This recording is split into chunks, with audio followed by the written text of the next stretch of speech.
い、ポルカファンタジーラジオ7回目の今日は皆さんからいただいているご質問に答えていきたいと思います。それでは、アレックさん、今日は質問に答えていきましょうか。はい、答えましょう。どんどん答えましょう。一つ目、ローンチパッドはトークンをロックして他のトークンを受け取ることのみのもの、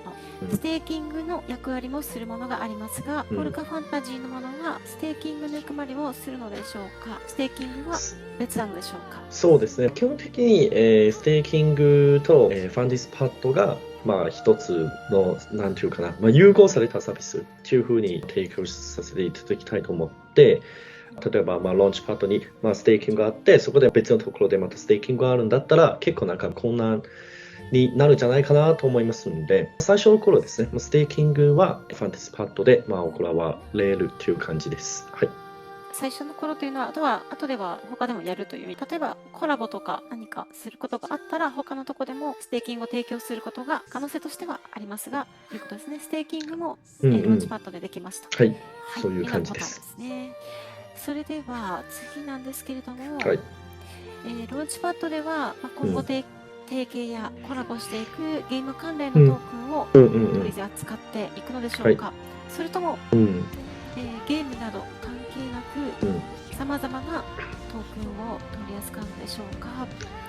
そうですね。これは提携したいですね。例えばゲームじゃないプロジェクトがあったとしたら、そのファンタジーパートというか、そのポルカファンタジーのエコシステムに入った場合に、一緒に何かやる、当然ステーキングも含めて、という可能性が十分ありますので、だから現段階ではゲームだけのトークンだよというところは、明言できないんですね。コラボ先、または一緒にやってる企業さんによってその変わる可能性が十分ありますので、そこら辺は将来どんな形になるか、まだわからないんですけれども、結論から言いますと、やる意味があるコラボ、提携とか、目指してるんで、そこでゲームだけだよというこだわりはないんです。はい。そうですね。実際ゲーム以外の企業様ともいろいろお話を進めていっているところですので、そのような、いろんな可能性は、ありますね。はい。では次なんですけれども、2022年の3月26日に実施された第1回スナップショットイベントのステーキングがまだ行われていませんが、こちらのイベントではファンタジーパッドの運用が開始されてから実施予定なんでしょうかというところですね。そうですね。まずお待たせしてしまいまして、本当に申し訳ないです。そうですね。ファンディスパッドで、行う予定なんで、皆さんもう少々お待ちいただければ、ありがたいです。はい。そうですね。前回の、5回目の6回目かな、5回目かな5回目の、5回目の、時にお話しした、ステーキング XP のステーキングというのが、そちらに該当いたしますので、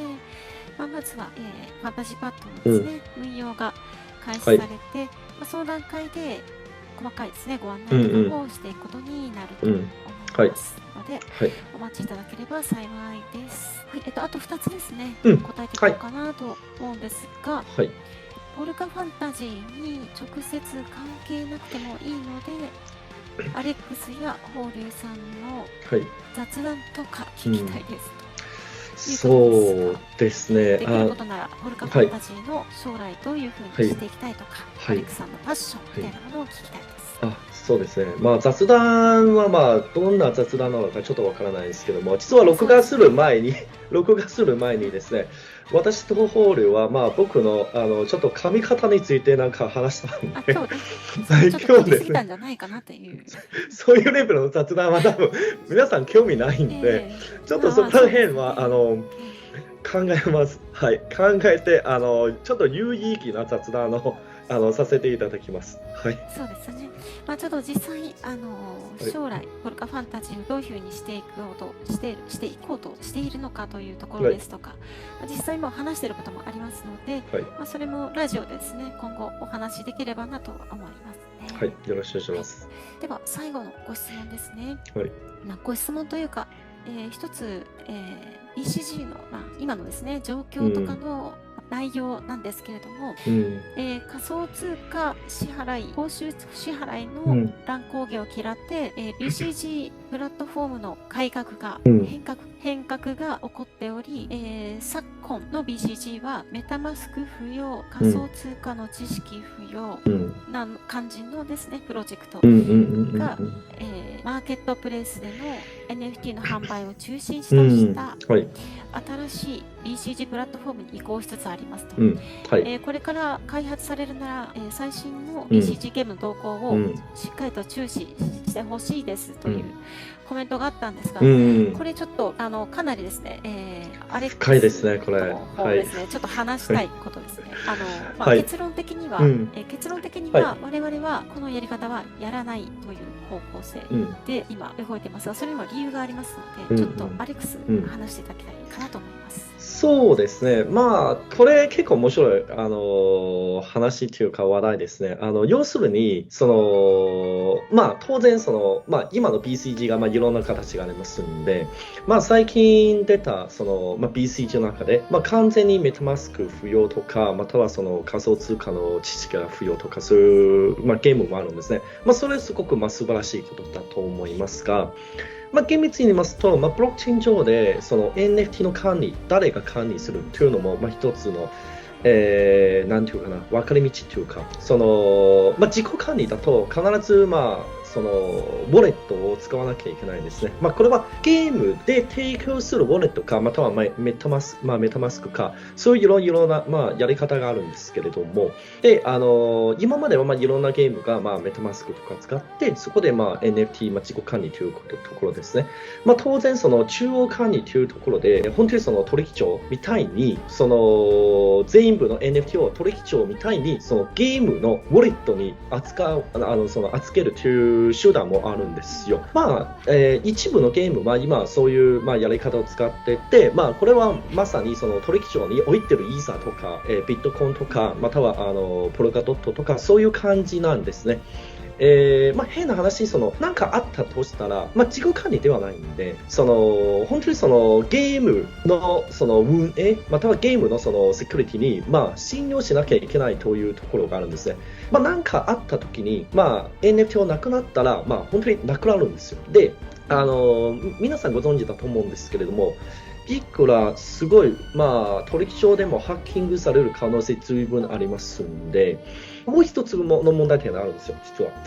これは、例えば NFT が中央集権というところに置いた場合に、なかなか取引できないというか、限定された取引所かマーケットプレイスしか取引できないんですよ。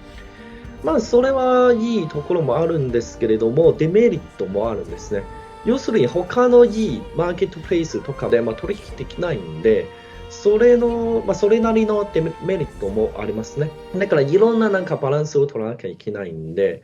正直、ポルカファンタジーの中では基本的になるべく分散化主義というふうにやっていきたいと思うんで、実際、どうぞ。ちょっとそうですね。アレクサが全部バーって喋っちゃってるんですけども、簡単に言うと、ここにユーザーの方がですね、新しいっていう表現をされてるんですが、実はこの手法って新しくはないんですね。他のところが過去にもすでに、もともとのあるやり方なので、ちょっと見せ方を工夫して新しいやり方のようにしているというところで、実際の仕組みとしてはもともとあるやり方なんですよね。そこのところが本当に知識を、専門的な知識を持って分析できる、ちゃんとですねブロックチェーンのとの付き合いが長い、人だったりとかじゃないと、やっぱ表面的な表現に翻弄されてしまったりとかっていう風になることはもちろんあるので、今後いろんなですね、アレックスが、ブロックチェーン業界長いですし、こういった、開発の、ところですとか、大体もう分析何分20分くらいあれば、大体仕組みわかりますかね、ゲーム。大体ですね。はい。そうですね。なので、そういったところの、発信も今後、ポルカラジオでいろいろ、全然こういう風な仕組みになってるっていう細かいね、話でもなくて、ユーザーの方にとって分かりやすい知識であるとか、必要な知識をお届けするようなお話も今後できたら面白いのかなと、ちょっとこのご質問を見てですね、やりたいです。思いました。めっちゃやりたいです。ね、はい、そうです。はい。面白い質問いただいて本当にありがとうございます。いや、本当にあります。いろんななんか僕結構中央集権分散化っていう議論にですね、結構興味を持ってますんで、いろいろそうですね、今までいろんなそういう議論もしてきたんで、結構ね、本当にデメリット、メリットという、いろいろなんかそういう、それぞれあるんですよ。だからバランスを取りながらやっていかないといけないし、当然、絶対分散化がいいよ、絶対中央集権がいいよということはないんですけれども、でも状況によってやっぱり変わってくるんで、だからそこの辺の議論というか、だから皆さんからですね、そういう、これから今はこんなゲームあるんですよ、こんなサービスあるんですよ、そういう情報をいただいたら、結構ね、議論しながら、もっと改善していこうかなと思います。ポルカの全体的なエコシステムをですね。そうですね。なので、ご質問の中にこのように例えばですけど、こんなプロジェクトがあって、こういう仕組みになっていると、見えますと、こういう仕組みに見えますと、実際これで、ポルカにとって取り入れたらプラスなのか何なのかって、そういうちょっとねご質問が入ってくると、そういったところからですね、話していけたらなと思います。はい。ちょっと今回はですね、コメントにお答えする形での、内容だったんですけれども、今後もですね、ご質問たまったら、定期的にやっていきたいなと思いますので、よろしくお願いいたします。よろしくお願いします。次回からちょっとNFT の、ランドであるとかのちょっと話題がですね、最近ないというお声がですね、ユーザーさんからは出ておりますので、コミュニティの皆さんのそういったちょっと話題の中の、内容ですね、ランドについてお話、次回できたらなと思います。よろしくお願いします。はい。それでは、今日はこの辺で、終わりにしたいと思います。チャンネル登録してくださいね。よろしくお願いします。はい。それでは、この、今回のですね、ご質問の回答に対する、またコメントもお待ちしておりますので、よろしく。よろしくお願いします。はい。それでは来週またお会いいたしましょう。バイバイ。バイバイ。